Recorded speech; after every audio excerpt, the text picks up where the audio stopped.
ഉൽപ്പത്തി അധ്യായം 8.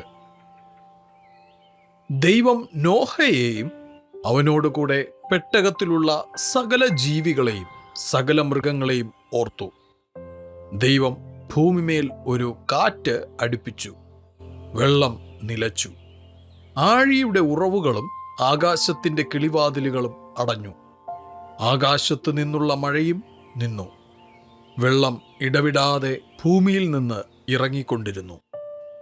150 ദിവസം കഴിഞ്ഞ ശേഷം വെള്ളം കുറഞ്ഞു തുടങ്ങി.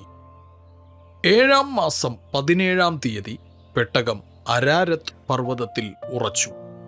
10-ാം മാസം വരെ വെള്ളം ഇടവിടാതെ കുറഞ്ഞു. 10-ാം മാസം 1-ാം തീയതി പർവ്വത ശിഖരങ്ങൾ കാണായി.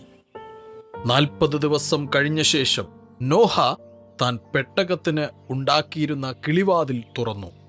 അവൻ ഒരു മലങ്കാക്കയെ പുറത്തുവിട്ടു. അത് പുറപ്പെട്ട് ഭൂമിയിൽ വെള്ളം വറ്റിപ്പോയതുവരെ പോയും വന്നും കൊണ്ടിരുന്നു. ഭൂമിയിൽ വെള്ളം കുറഞ്ഞുവോ എന്ന് അറിയേണ്ടതിന് അവൻ ഒരു പ്രാവിനെയും തൻ്റെ അടുക്കൽ നിന്ന് പുറത്തുവിട്ടു. എന്നാൽ സർവ്വഭൂമിയിലും വെള്ളം കിടക്ക കൊണ്ട് പ്രാവ് കാൽ വയ്പാൻ സ്ഥലം കാണാതെ അവൻ്റെ അടുക്കൽ പെട്ടകത്തിലേക്ക് മടങ്ങി വന്നു.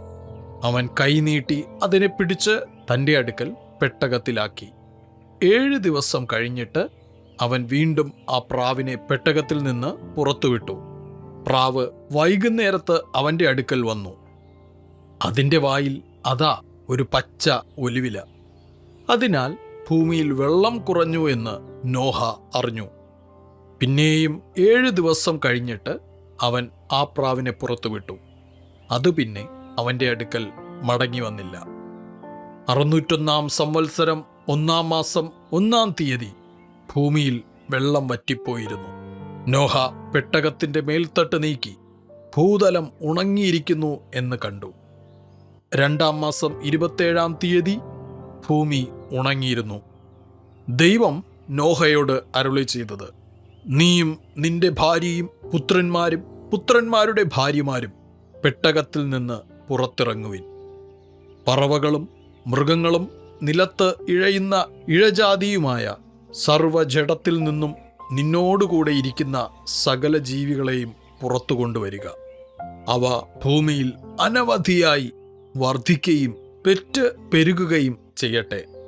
അങ്ങനെ നോഹയും അവൻ്റെ പുത്രന്മാരും ഭാര്യയും പുത്രന്മാരുടെ ഭാര്യമാരും പുറത്തിറങ്ങി. സകല മൃഗങ്ങളും ഇഴജാതികളൊക്കെയും എല്ലാ പറവകളും ഭൂചരങ്ങളൊക്കെയും ജാതി ജാതിയായി പെട്ടകത്തിൽ നിന്ന് ഇറങ്ങി.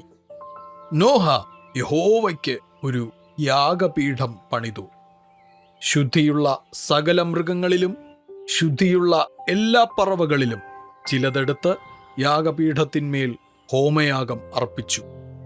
യഹോവ സൗരഭ്യവാസന മണത്തപ്പോൾ യഹോവ തൻ്റെ ഹൃദയത്തിൽ അരുളി ചെയ്തത്: ഞാൻ മനുഷ്യന്റെ നിമിത്തം ഇനി ഭൂമിയെ ശപിക്കയില്ല. മനുഷ്യന്റെ മനോനിരൂപണം ബാല്യം മുതൽ ദോഷമുള്ളതാകുന്നു. ഞാൻ ചെയ്തതുപോലെ സകല ജീവികളെയും ഇനി നശിപ്പിക്കയില്ല. ഭൂമിയുള്ള കാലത്തോളം വിതയും കൊയ്ത്തും ശീതവും ഉഷ്ണവും വേനലും വർഷവും രാവും പകലും നിന്നു പോകുകയുമില്ല.